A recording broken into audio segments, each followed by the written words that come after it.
तो देखो भाई है ये अमवानी। तो देखो हमें 2-3 गो लड़का बारह सन दे ये हॉकी खेलता रसन। तो ये देखो एक नाम है मूस।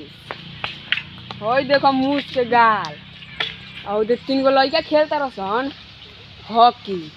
हई देखो डांटा तारा के डांटा दिखाओ तो रे। हई देखो डांटा यही से मारता रसन साफ छक्का खानी।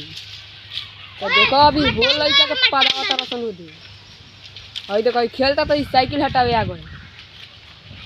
देखो भाई ओकरा के तो पदा के मुँगा दिल सन।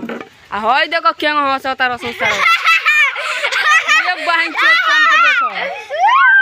आ उ सरल के होने बैठा दिल सन उधर। देखो अब गेंदा कराई फेन बहन चोट के मरियो सन तो भगी हम फेन उधर मार दिल सन अमवानी में। भाई ओकरा के तो कस के पदा दिल सन। अब यही जब ब्लॉग खत्म होई ओकर सुंदर लागल होई तो लाइक कमेंट करी हो।